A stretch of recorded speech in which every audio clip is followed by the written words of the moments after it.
Personal life की तरफ चलते हैं। आपकी पर्सनल लाइफ में जब मैं आपका सेमिनार कल ले रहा था तो आप बता रहे थे कि आपके लास्ट ईयर या I think last to last year आपके घर में 2 लोग गुजर गए थे और बहुत बार हमें लाइफ में झटके लगते हैं, ups and downs is called life. तो वो मोमेंट कैसा था, आप उससे कैसे निकल आए और अब फिर से आप छा रहे हैं, वो सब चीज़ों के बारे में जिक्र करना बहुत ज़रूरी है। डिजास्टर था लाइफ का जी, कोई दो राय नहीं है इसमें। और 23 अप्रैल को मुझे कोविड हुआ। मुझे क्या, हमारे पूरे परिवार को कोविड हो गया था। Me, my wife, my father, mother, चाचा जी, चाची जी, उनकी दोनों बेटियां, माय एल्डर डॉटर, छोटी वाली बेटी को नहीं हुआ था।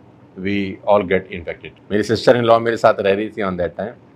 She was working with Citibank, तो उनको भी कोविड हो गया। She was 46-47 only. तो 23 अप्रैल को कोविड हुआ और 27 अप्रैल को अपने फादर को हमने हॉस्पिटलाइज किया because of the oxygen level था वो 72-75 तक चला गया था। 27 को उनको एडमिट किया और 2 मई को मैंने अपने सिस्टर इन लॉ को एडमिट किया।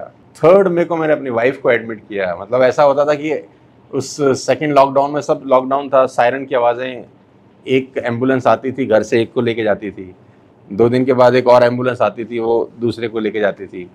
4 दिन के बाद फिर एम्बुलेंस आती थी, तीसरे को लेके जाती थी। तो 3 लोग घर से हॉस्पिटल गए, जिसमें से 2 वापस नहीं आए। और my sister in law passed away on 3 मई, my father passed away on 4 मई। 4 मई को हमने 2 संस्कार किए, एक मॉर्निंग में, एक इवनिंग में। और wife was very critical, she was in ICU। 27 दिन वो ICU में थी, सीवियर कंडीशन में। CT स्कोर था 24 आउट ऑफ 25, 95% लंग्स खत्म थे उनके। तो वहाँ जब हॉस्पिटल जाता था उससे मिलने के लिए, तो मैं उसको बताता नहीं था कि इसकी सिस्टर नहीं है। मैं उसको ये भी नहीं बताता था कि पापा भी नहीं है। और वो मुझसे पूछती थी कि दोनों कैसे हैं, उनकी तबीयत कैसी है। तो मैं बोलता था ठीक हैं, सब बढ़िया हैं। तो वहाँ उसको कुछ कहानियाँ भी सुनाता था, जोक्स सुनाता था, हंसता रहता था उसके सामने। बड़ा मुश्किल था, मतलब वो द टफेस्ट एक्टिंग जिसको आप बोलते हैं ना, कि आप 4 को शाम को संस्कार करके अपने पिता का आए हैं और रात को फिर उससे मिलके हंस हंस के बात कर रहे हैं कि सब बढ़िया है, फर्स्ट क्लास, कैसे है, अरे ठीक है, सब बढ़िया, कोई दिक्कत नहीं। बड़ा टफ थे वो 45-50 दिन, बहुत टफ थे। मतलब वो ईश्वर खैर किसी को ना दिखाए, बहुत टफ थे।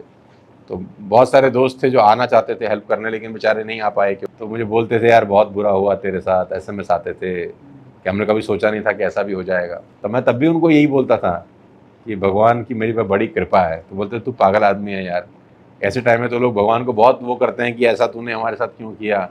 मैं बोलता हूँ भगवान की बहुत कृपा इसलिए कि मुझे जो भी देता है छप्पड़ फाड़ के देता है। खुशियाँ दी तो बहुत छप्पड़ फाड़ के दी, बहुत सुख दिए, पैसे दिए, फेम दिया, नेम दिया, जिसकी औकात मेरी थी ही नहीं।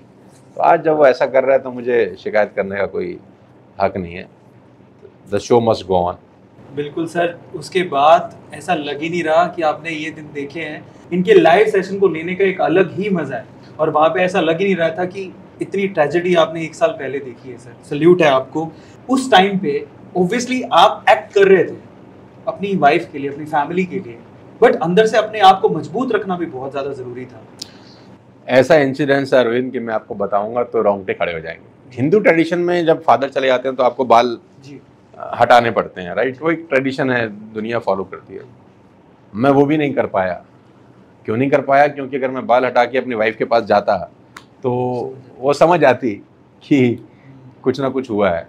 तो मैं लास्ट राइट में भी वो सब नहीं कर सका जो एज अ बेटा आदमी सोचता है कि चलो मुझे ये तो एक्चुअली उनके लिए करना चाहिए था, लेकिन मैं वो भी नहीं कर सका।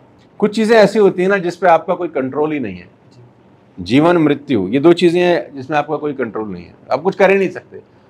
सोनू शर्मा तो बहुत लोगों के गुरु हैं, लेकिन सोनू शर्मा जी का गुरु कौन? मेरे गुरु मेरे पिताजी रहे हैं जीवन जिंदगी पर, लेकिन उन्होंने जो सिखाया मुझे पिछले 40-42 साल, और वो एक दिन का प्रोसेस नहीं है, डेली कुछ ना कुछ सीखने को मिल रहा है। अगर आपकी यूनिवर्सिटी आपके घर में ही हो, डेली आपको कोई लाइव क्लासेस मिल रही हैं, डेली कोई गीता ज्ञान की बात मिल रही है, डेली कुछ जानकारी में, तो पेस्टिंग होती है धीरे धीरे धीरे धीरे आपके जहन के ऊपर।